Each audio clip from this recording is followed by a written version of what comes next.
Assalamualaikum warahmatullahi wabarakatuh. Oke teman-teman, pada video kali ini kita akan melihat hasil dari sebuah 3D print resin, dimana di sebuah 3D print resin itu hasilnya itu untuk layarnya lebih halus seperti di pembahasan video kami sebelumnya. Tapi di sini kita fokusnya adalah melihat support.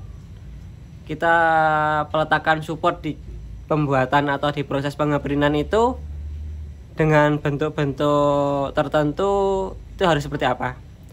Ini kita ngeprint bentuk seperti ini teman-teman. Di sini kita memposisikan supportnya di sini. Kenapa? Karena dari analisis pengeprintan, bahkan ini sudah proses print ke yang ketiga ya.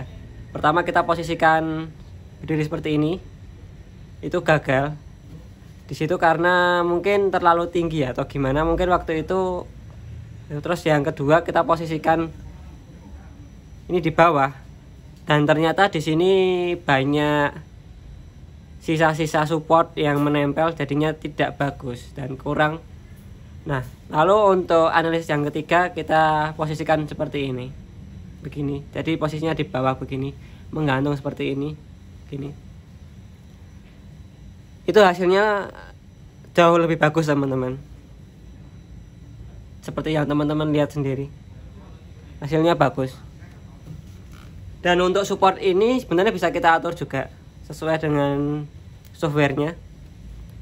Untuk yang kita gunakan di sini adalah Anycubic Photon Mono 2. Nah, ini supportnya sudah bisa kita bersihkan juga. Untuk jenis supportnya juga bisa kita atur sesuai yang ingin kita print juga. Nanti kita lihat itu. Bagian ujung supportnya itu tipis dia teman-teman, jadi dia mudah dipatahin begini. Nah, jadi kayak kalau membangun rumah itu dia backcastingnya begitu. Nah, ini base supportnya ya seperti ini.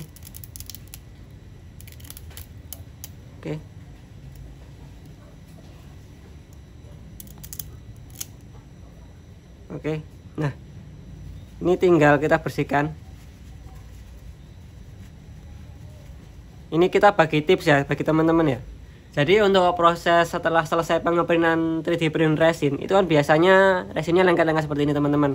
Masih ada beberapa sisa-sisa resin seperti ini. Nah, itu biasanya di washing atau dibersihkan dengan cairan khusus. Tapi bisa juga jika teman-teman itu ingin lebih hemat, bisa menggunakan sunlight yang agak kental teman-teman. Nanti dia bisa dibalurkan, bisa digosok-gosok menggunakan kuas dengan sunlight, lalu didiamkan sekitar 10-15 menit, baru nanti kita bilas. Nanti kita ulangi pengolesan sunlight itu sampai 2 kali.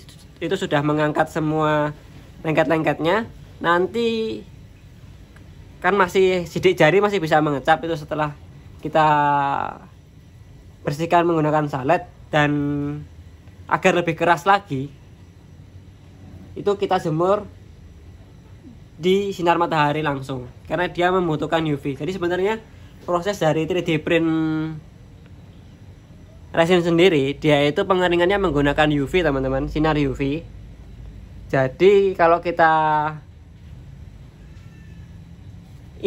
jemur ke sinar matahari langsung, itu juga bisa kering teman-teman. Jadi resin yang ada di silikon di film di mangkok 3D print itu juga kalau kita jemur nanti lama-lama kering teman-teman. Begitu. Jadi kalau mau ngejemur itu dibersihkan dulu. Kalau masih ada beberapa kayak gini-gini, itu kalau kita nggak bersihkan itu akan menjadi keras. Nanti susah dibersihkannya. Lalu kalau masih ada cairan-cairan yang mengumpal di sudut seperti ini yang kita tidak bersihkan, itu nanti akan menjadi seperti itu. Jadi harus kita bersihkan dulu. Dibersihkan sampai benar-benar bersih, sampai tidak ada yang merubah bentuk. Nanti kalau contohnya nih, ini masih cair, nanti kita posisikan seperti kan lama-lama turun ke sini.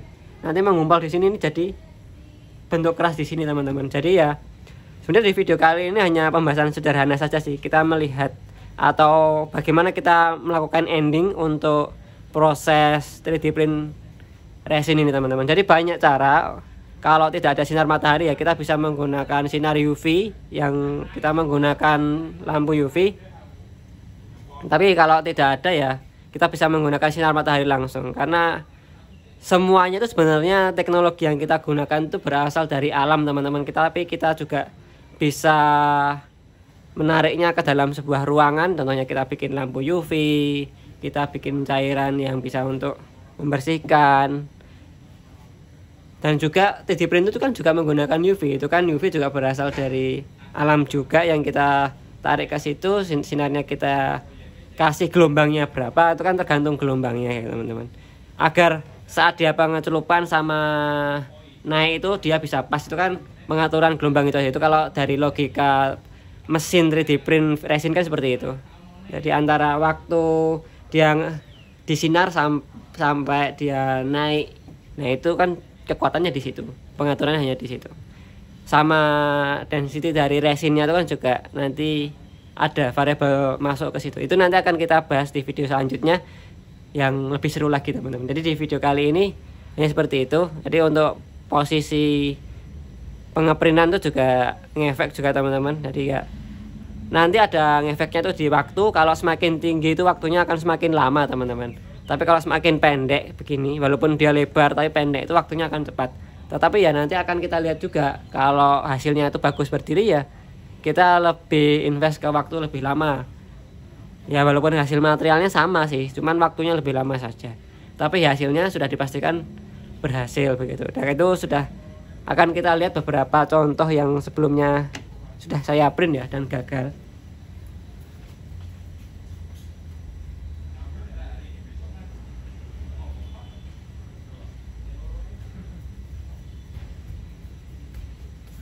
Ini adalah contoh print pertama seperti ini teman-teman. Ini gagal karena di sini udah susah sekali. Jadi hampir benar sih, hampir benar. Tetapi mungkin ada kesalahan di mesinnya juga. Dan sini kan banyak bintik-bintik ya teman-teman. Dan ini akan mengganggu. Kurang bagus. Sebenarnya bisa diamplas tapi kurang bagus menurut saya. Kurang layak untuk dijual.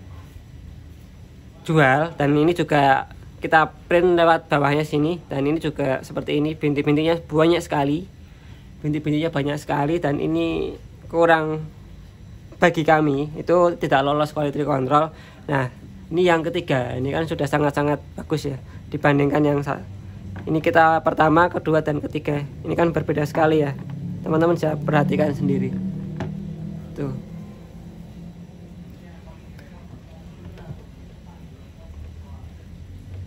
Nah jadi untuk proses pengeprintan itu kan emang kami tidak menjanjikan cepat ya. Mungkin kita spare untuk minimal 3 hari. Itu di luar antrian ya. Itu untuk mengantisipasi seperti ini kegagalan. Karena emang pengeprintan itu tidak sebentar ya. Ini satu part pembuatan seperti ini aja ini 4 jam teman-teman. Kita harus menunggu 4 jam. 4 jam itu hanya proses pengeprintannya, belum prepare-nya, belum settingnya, setupnya, dan lain-lain. Itu untuk di total mungkin bisa membutuhkan waktu 5 jam ya setiap proses. Kalau itu spare 1 jam itu untuk proses setupnya, sama endingnya juga mungkin bisa 1 jam sih, setup setengah 30 menit, nanti ending juga 30 menit begitu. Oke teman-teman, mungkin di video kali ini tidak semua bisa dipahami, tidak semua bisa dimengerti. Mungkin nanti kalau masih ada pertanyaan bisa langsung ditanyakan saja di kolom komentar. Jika teman-teman yang juga bermain di 3D print, di sini kami di Wicapo Kreatif tidak menggurui. Kami di sini tujuannya untuk berbagi agar kita mengetahui apa yang belum kita ketahui, dan tujuannya kita ingin mendapatkan literasi dari teman-teman, ingin mendapatkan feedback. Monggo di komentar, kalau mau komentar di kolom komentar. Malu-malu bisa langsung DM, WA, dan lain-lain. Semua platform kami pasti kami dengarkan, pasti kita bisa ajak berdiskusi, karena sudah banyak sekali teman-teman yang bertemu dari sosmed. Itu kita semakin tukar pikiran, dan ternyata ya kita semakin maju bersama begitu teman-teman. Oke, terima kasih teman-teman sudah menyaksikan video kali ini. Semoga bermanfaat. Assalamualaikum warahmatullahi wabarakatuh.